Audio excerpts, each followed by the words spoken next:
Civil অডিটের যে limited departmental examination 2022 সালের যে অ্যাডটা বেরিয়েছিল, তার যে পরীক্ষাটা হয়েছিল সেটা তার 5 নম্বরের কোশ্চেন। তো মোটামুটি কোশ্চেনটা 12 নম্বরের এরকম পড়েছিল, mention the steps to be taken by an officer as well as by his immediate superior officer when considerable loss of money has been detected in the former's office। মানে ব্যাপারটা এরকম বলতে চাইছে যে কোন একজন অফিসার বা কোন একজন অফিসার এবং সঙ্গে তার যে ইমিডিয়েট যে সুপিরিয়র অফিসার আছে, তার বস আছেন, ইমিডিয়েট বস, ঠিক তার উপরের পোস্টিং যিনি আছেন, তারা কি করবেন যখন একটা কনসিডারেবল লস, যেটা ভালো মানের একটা লস অফ মানি, মানে পাবলিকের একটা টাকা যেখানে লস হচ্ছে এরকম দেখা যাচ্ছে, হ্যাজ বিন ডিটেক্টেড, যেখানে ধরা পড়েছে ইন দ্য ফরমার্স অফিস, আগের অফিসে এটা ঘটনা ঘটে গেছে, দেখতে পেয়েছে, নতুন অফিসার এসেই দেখতে পাচ্ছে, সেক্ষেত্রে কি করবে। এবার কি বলছে, ওয়েস্ট বেঙ্গল ফিনান্স রুলের 39 নম্বর নিয়মে প্রপার্টি লসের কথা কিন্তু বলা আছে। তাহলে 39 নম্বর নিয়মটা আমাদেরকে এখানে ফলো করতে হবে, যেখানে স্পষ্টভাবে বলা আছে, স্পষ্টভাবে ইন্টারনাল চেকিংয়ের কথা বলা আছে, যাতে খরচ খাতে মানে এক্সপেন্ডিচার, মজুদ সম্ভার, স্টক বিক্ষেপ আর ইরেগুলারিটিস, অপচয়, ওয়েস্টেজ, জুয়া, চুরি, ফ্রড এগুলো নজরে আসে এবং সেই ধরনের ঘটনা ঘটে থাকলে প্রশাসন বা অ্যাডমিনিস্ট্রেটিভকে চূড়ান্তভাবে দায়ী থাকবে। অ্যাডমিনিস্ট্রেশন কিন্তু দায়ী থাকবে, পরিষ্কারভাবে বলা আছে এই 39 নম্বর নিয়মে ফিনান্সের।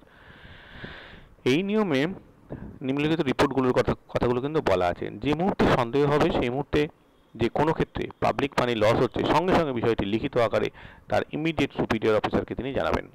এখানে দুটো জিনিস মানে একটু নজর দেওয়ার, স্ট্রেস দেওয়ার জন্য আছে।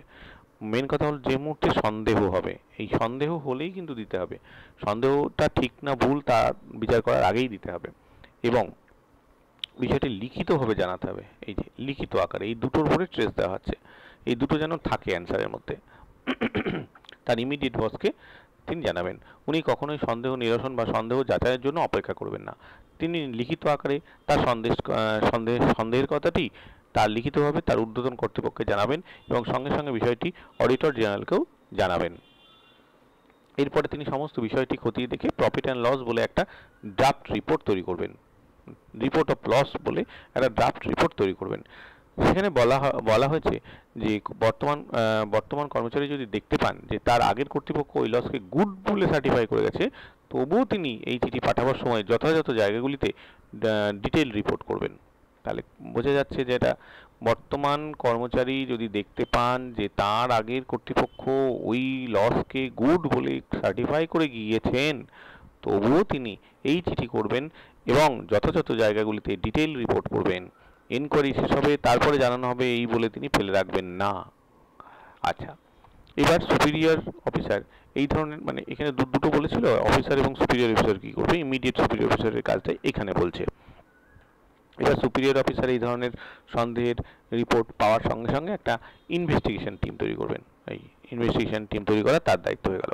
এবার এই টিম তিনি একই ডিপার্টমেন্টের কর্মচারীদের দিয়ে করাতে পারেন, আবার প্রয়োজন মধ্যে ডিপার্টমেন্টের বাইরের কর্মচারীদেরকে দিয়েও কিন্তু তিনি করাতে পারেন।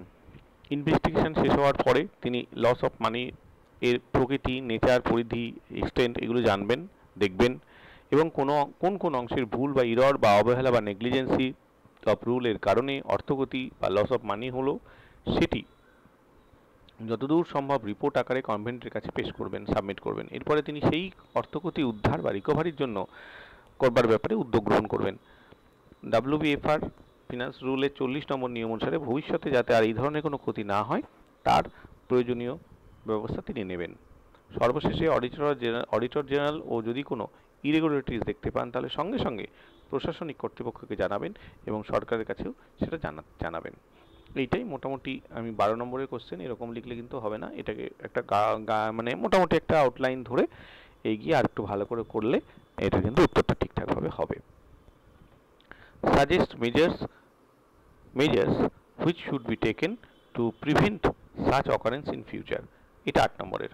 ওই আইনের বই বলা আছে, এখানে বলছিলাম না যে চেকিং, ফ্রড, দুয়াচুরি, ইন্টারনাল চেকিং এগুলোকে একটু ভালো করে বললে কিন্তু এটা হয়ে যাবে ওই একই নিয়মে। কীরকমভাবে বলছি, এভাবে বলা যেতে পারে, ওয়েস্ট বেঙ্গল রুল ফিনান্স রুলের বিভিন্ন নিয়মগুলিতে এই ধরনের লোকসানের বিষয়ে বিভিন্ন প্রতিরোধমূলক ব্যবস্থার কথা বলা আছে। অভ্যন্তরীণ নিয়ন্ত্রণের ব্যবস্থা এর মধ্যে পড়ে দায়িত্বের পৃথকীকরণ, অর্থাৎ একজনকে এক এক রকম দায়িত্ব দিয়ে দেওয়া। WBFR অনুযায়ী আর্থিক লেনদেনের দ্বন্দ্ব এড়াতে বিভিন্ন রকম কর্মচারীদের মধ্যে দায়িত্বকে ভাগ করে দেওয়া প্রয়োজন, যা ভুল বা প্রতারণার সম্ভাবনা অনেকটা কমায়। এছাড়া দ্বৈত অনুমোদনের ব্যবস্থা চালু করা যেতে পারে। নির্দিষ্ট সীমার ঊর্ধ্বে অর্থ প্রদানগুলির ক্ষেত্রে ড্রয়িং ডিসবার্সিং অফিসার এবং কাউন্টার সাইনিং কর্তৃপক্ষের অনুমোদনের প্রয়োজন, এইভাবে যা স্তরভিত্তিক দায়বদ্ধতাকে নিশ্চিত করবে। এটা করা যেতে পারে। নিয়মিত নিরীক্ষা এবং যাচাই, প্রতিনিয়ত অভ্যন্তরীণ নিরীক্ষা চালিয়ে যেতে হবে। WBFR অনুযায়ী বিভাগের নিরীক্ষক বা অভ্যন্তরীণ নিরীক্ষা শাখার দ্বারা নিয়মিত অভ্যন্তরীণ নিরীক্ষা আবশ্যক। আকস্মিক পরিদর্শনও অনিয়মকে নিরুৎসাহিত করে, মানে হঠাৎ করে আকস্মিক দম করে গিয়ে এটা দেখতে যাচ্ছি চলুন, এইভাবে যাওয়া দ্রুত ত্রুটিগুলোকে চিহ্নিত করতেও সাহায্য করে। হঠাৎ করে যদি আমি গিয়ে মাঝে মাঝেই গিয়ে দেখতে যাই। এছাড়া মাসিক এবং বার্ষিক মিলকরণের পদ্ধতি থাকা প্রয়োজন। মাসিক নগদ এবং ব্যাংক ব্যালেন্সের মিলকরণ এবং বার্ষিক আর্থিক পর্যালোচনা বাধ্যতামূলক হওয়া উচিত, যা রেকর্ডকৃত এবং ব্যালেন্সের সামঞ্জস্যকে নিশ্চিত করবে। মানে কি যত কেনা হয়েছে, যত পড়ে আছে এবং মানে যত ব্যবহার হয়েছে, এই সব কটাকে তাতে এবং ক্ষতির সম্ভাবনাকে হ্রাস করবে। এটা প্রত্যেক বছর মানে হেড অফ দ্য অফিসের করে নেওয়া উচিত। প্রযুক্তিগত নিয়ন্ত্রণের প্রয়োগ, সরকার অনুমোদিত সফটওয়্যার ব্যবহার করে চালু করা যেতে পারে, যা লেনদেনের রেকর্ড রাখবে এবং অনিয়মিত লেনদেনের জন্য আগাম সতর্ক করা হবে। এটা বর্তমানে IFMS এর দ্বারা হয়। আবার হিসাব ব্যবস্থায় প্রতিটি লেনদেনের অডিট ট্রেইল রাখা আবশ্যক। মানে কপিটা অডিট ট্রেইল হচ্ছে আমাদের যেটা ওই অফিস কপিটা আমাদেরকে রেখে দেওয়া হয়, যা যে কোনো অনুমোদিত পরিবর্তনকে শনাক্ত করতে পারবে এবং নির্ধারণ করতে সহায়ক হবে। পূর্ণাঙ্গ নথিপত্র সংরক্ষণ, সমস্ত ধরনের মানক, ভাউচার, রসিদ এগুলো নথিভুক্ত করতে হবে এবং যথাযথ মিলনের জন্য এগুলোকে লেনদেনের রেকর্ডের সাথে ক্রস রেফারেন্স করতে হবে। প্রতিটি আর্থিক লেনদেন যথাযথ কর্তৃপক্ষের অনুমোদন WBFR এর মানদণ্ড অনুযায়ী থাকা উচিত। তারপরে কি বলছে, হুইসেল ব্লেয়ার প্রক্রিয়া গ্রহণ করা, স্বচ্ছতা এবং নৈতিক আচরণের উপরে জোর দেওয়ার সাথে সাথে কর্মচারীদের আর্থিক দুর্নীতি গোপনে রিপোর্ট করতে পারে এমন একটা ব্যবস্থা গ্রহণ করা আবশ্যক। ঠিক আছে, মানে কাউকে একজনকে নিয়োগ রাখা যে এইসব বিষয়গুলো মানে আমাদেরকে জানাতে পারবে এখানে কোনো গন্ডগোল হচ্ছে, যে মানে খাবড়ি লাল ঠিক করে রাখা। তারপরে বলছে কর্মচারীদের প্রশিক্ষণের ব্যবস্থা বাধ্যতামূলক করা, সরকারি তহবিলের পরিচালনার ক্ষেত্রে কর্মচারীদের নিয়মাবলী অনুসরণ এবং নৈতিক নির্দেশিকা সম্পর্কে প্রশিক্ষণের প্রয়োজন, যার ফলে জ্ঞানের অভাবের কারণে প্রতারণার ঝুঁকিটা কমে যাবে। কর্মচারীদের WBFR ম্যান্ডেট সম্পর্কে সচেতন করে তুলতে হবে এবং তাদের পাবলিক অর্থ সংরক্ষণের দায়িত্ব গুরুত্বকে বোঝাতে হবে। এই ধরনেরগুলো করা যেতে পারে। ঊর্ধ্বতন কর্মকর্তাদের তদারকি এবং আর্থিক পর্যালোচনা, আর্থিক কার্যকলাপগুলি উচ্চতর কর্মকর্তাদের নিয়মিতভাবে পর্যালোচনা করবার প্রয়োজন, যা আর্থিক নিয়ম মেনে চলা, যাচাই এবং অনিয়ম চিহ্নিত করতে সাহায্য করতে পারবে। এছাড়া আর্থিক সীমা নির্ধারণে জোর দেওয়া উচিত। উচ্চ স্তরের আধিকারিকদের অনুমোদন ছাড়া যাতে কোনো বড় পরিমাণে অর্থ বিতরণ করা না হয়ে যায় তার ব্যবস্থা থাকা দরকার। এগুলো আছে বর্তমানে মোটামুটি সবই করা হয় IFMS এর ফলে।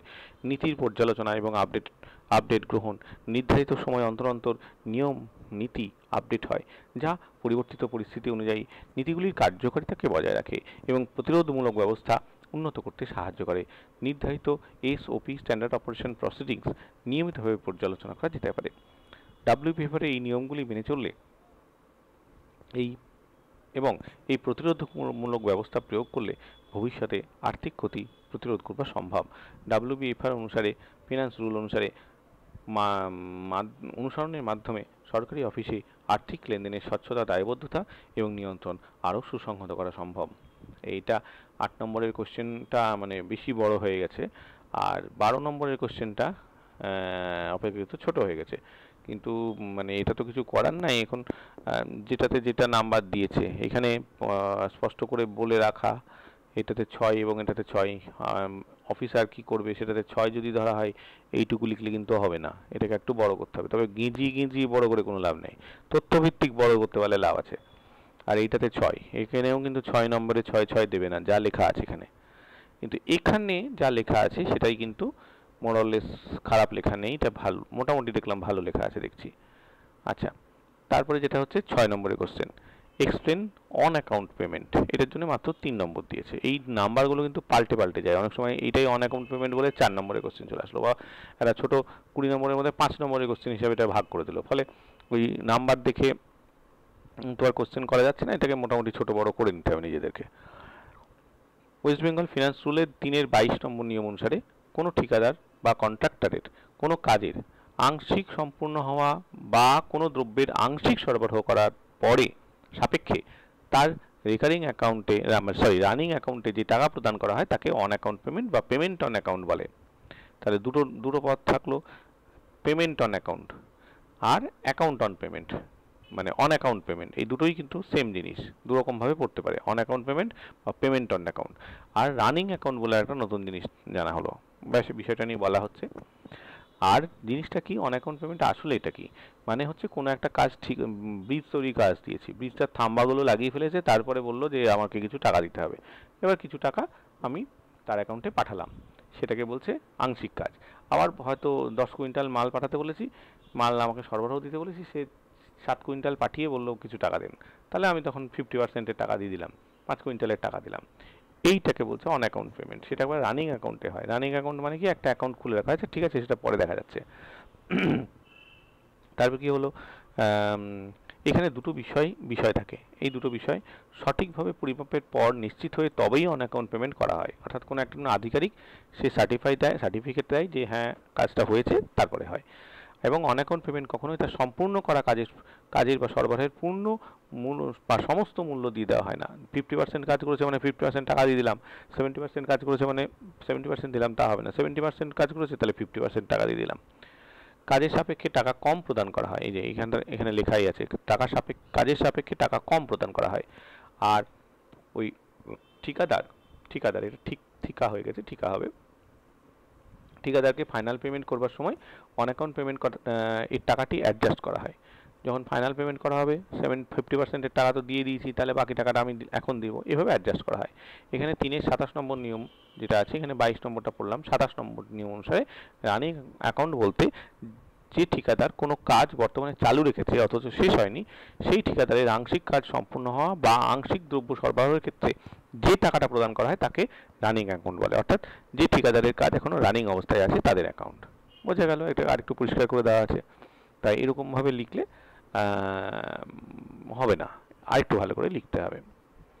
এবার বলছে 10 নম্বরের question, exclude standards of finance property as per West Bengal finance rule 2000, মানে ফিনান্স রুল অনুসারে আর কি, সেটা হচ্ছে 10 নম্বরের।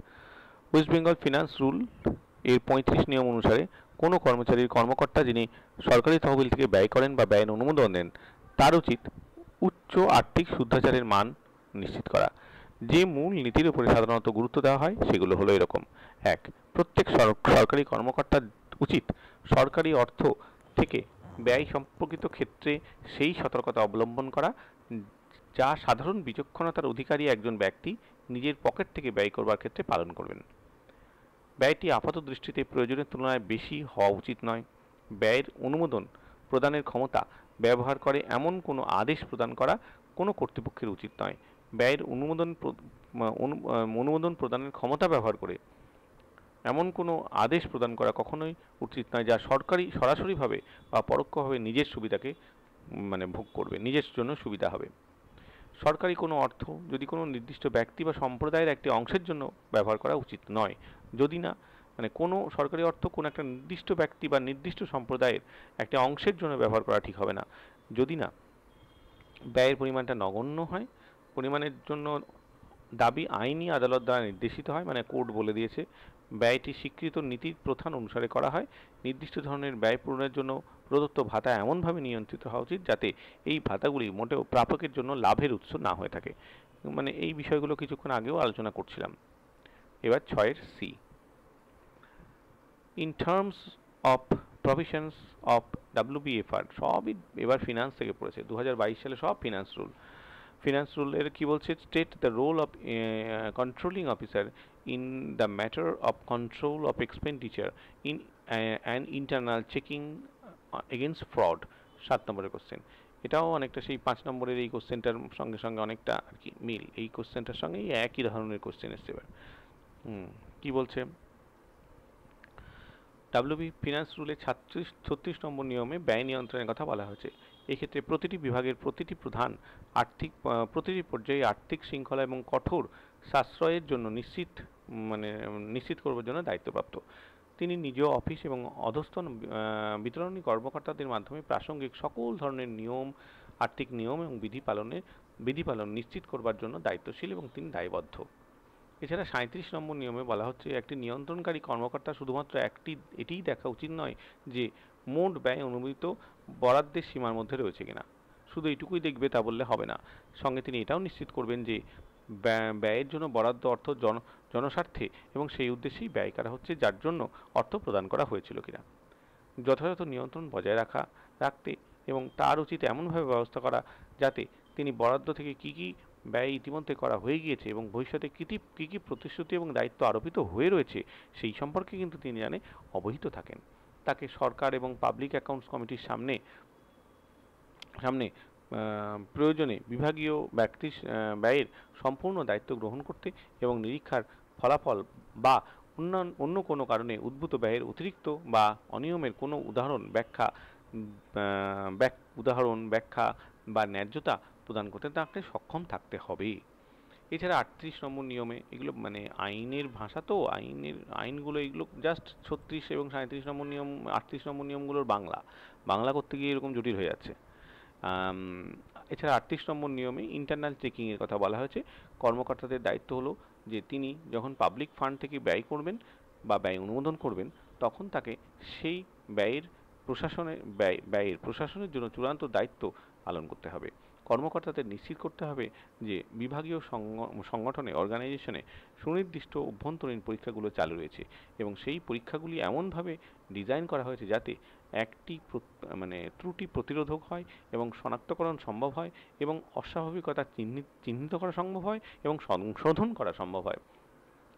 জনসাধারণের অর্থ এবং সম্পদের অপচয় রোধ করবার জন্য পদক্ষেপ যেন থাকে। শুধুমাত্র এই পরীক্ষাগুলি যথেষ্ট নয়, কর্মকর্তাদের যে নির্ধারিত পরীক্ষাগুলি কার্যকরভাবে প্রয়োগ এবং বাস্তবায়িত হচ্ছে কিনা সেটাও নিশ্চিত করতে হবে।